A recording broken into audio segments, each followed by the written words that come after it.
আজি এটা ধুনীয়া ভিডিঅ' সবৰ লগত শ্বেয়াৰ কৰিম, এটা ষ্টৰী, আৰু এই ষ্টৰীটো সবৰ লগত শ্বেয়াৰ কৰিম। বহুত ধুনীয়া ষ্টৰী, সকলোৱে ভালদৰে চাব ভিডিঅ'টো। আমাৰ অসমীয়া সমাজত নাৰীসকল আমাৰ পুৰুষতকৈ বহুতো গুণে শক্তিশালী আৰু বহুতো গুণে অৰ্গেনাইজ হয়। এয়া কিয় হয় জানেনে? এয়া আজি এই ষ্টৰীটোৰ মাধ্যমত সবৰ লগত শ্বেয়াৰ কৰিম। সকলোৱে ভিডিঅ'টো স্কিপ নকৰাকৈ ভালদৰে চাব, নিশ্চয় ভাল পাব আৰু ইয়াৰ পৰা বহুতোখিনি জানিব পাৰিব। ষ্টৰীটো হ'ল এজন খেতিয়ক আৰু তাৰ ঘৈণীয়েকৰ কাহিনী। এজন খেতিয়কে এদিন ৰাতিপুৱা খেতি পথাৰত যোৱাৰ আগত তেওঁৰ ঘৈণীয়েকৰ লগত কাজিয়া লাগিলে আৰু ক'লে, you are too lazy, you work slowly and lethargically, you waste your time. যে তুমি বহুত লেজি হয়, তুমি কামবোৰ বহুত শ্ল'লি কৰা আৰু তোমাৰ ভাৱে সময় বহুত নষ্ট হয়। তেতিয়া গিৰিয়েকৰ কথা শুনি পেলাই সেই ঘৈণীয়েকজনীৰ বহুত খং উঠিলে। খঙতে ক'লে, ঠিক আছে, অহাকালি তুমি তোমাৰ পথাৰলৈ মই যাম আৰু ঘৰত থকা মোৰ কামবোৰ তুমি কৰিব পাৰিবানে? তেতিয়া গিৰিয়েকজনীয়ে অলপতে চিন্তা কৰি সুধিলে, অলপতে চিন্তা কৰিলে, কৰি কিনি ক'লে, ঠিক আছে, হেপিলি ক'লে, মানে আনন্দত কৈছে, ঠিক আছে, কালি এদিনৰ কাৰণে কালি কামবোৰ মই কৰিম। কিন্তু নেক্সট দিনা ঘৈণীয়েকজনীয়ে যোৱাৰ আগত তেওঁক এটা ঘৰৰ কামৰ এটা লিষ্ট দি গৈছে। সেই লিষ্টটো হৈছে এনেকুৱা যে মিল্ক দা কাউ, যে আমাৰ যোনটো গৰু আছে বা গাইজনী আছে তাৰ পৰা তুমি গাখীৰটো ল'বা। নেক্সট হৈছে আমাৰ যোনটো গাহৰি কেইটা আমি পালন কৰোঁ, যে গাহৰি যোনটো গোৱাল আছে তাত গাহৰি কেইটাৰ খোৱা দিবা। তেখেতৰ সকলৰ ইউটেনচিল যোনটো মল আছে, মূত্ৰ আছে, সেইখিনি চাফা কৰিবা। আৰু আমাৰ কুকুৰা কেইটাক চাবা। আৰু আমাৰ অসমীয়া সমাজত নাৰীসকলে সূতা কাটে বা সূতা বুৱে, সেয়া কৰিবা।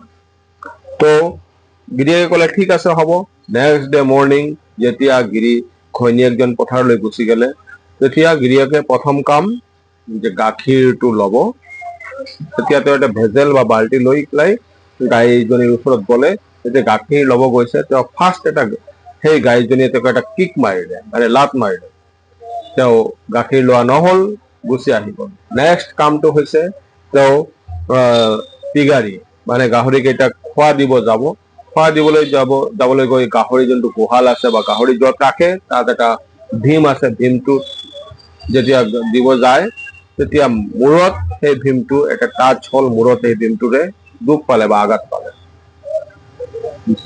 থাৰ্ডলি তেওঁ এতিয়া কুকুৰা কেইটা চাবলৈ গ'ল, কুকুৰা কেইটা খোৱা দিবলৈ গ'ল। চাবলৈ গৈ তেওঁ সূতাটো যে কাটিব লাগে বা বব লাগে সেয়া পাহৰি গ'ল। যেতিয়া ইভিনিং হ'ল, সেই তেওঁৰ ঘৈণীয়েকজনীয়ে পথাৰৰ পৰা গুচি আহিলে। তেতিয়া গিৰিয়েকজনীয়ে মাথাটো মস্তকটো নত শিৰেৰে লাজতে ঘৈণীয়েকজনৰ ওচৰত ক'লে যে নহ'ব। তেতিয়া ঘৈণীয়েকজনে এটা মুচকি হাঁহিলে আৰু বুজি পালে। চ' তাৰ পিছদিনৰ পৰা কেতিয়াও সেই ঘৈণীয়েকজনীয়ে গিৰিয়েকে কেতিয়াও ঘৈণীয়েকজনীৰ ওপৰত ব্লেম নকৰিলে। তেখেতে এটা আণ্ডাৰষ্টেণ্ডিঙত আহিলে আৰু বুজি পালে যে কোনে কোনটো কাম কৰিব পাৰে। চ' সেয়াৰ পৰা এয়াই বুজায় যে আমাৰ সমাজত বা আমাৰ পৰিয়ালত নাৰীসকল এটা মমতা কেন্দ্ৰিক। তেখেতে চবৰ লগত আজি গাখীৰ লোৱাত সেই গাইজনীৰ লগত এটা ভাল সম্পৰ্ক বজাই ৰাখিছে। গাহৰি কেইটা চিনি পায়, ঘৰৰ কুকুৰাটোৱে চিনি পায়। ঘৰৰ প্ৰাকৃতিক পৰিৱেশৰ পৰা লৈ ঘৰত আমি যিকোনো পোহনীয়া জীৱ জন্তু আছে, সকলোৰ লগত ওতঃপ্ৰোতভাৱে আমাৰ মহিলাগৰাকী বা আমাৰ দিদিবাইহঁত, আমাৰ বোৱাৰীহঁত, আমাৰ আই মাতৃ সকলোৱে সুন্দৰভাৱে জড়িত।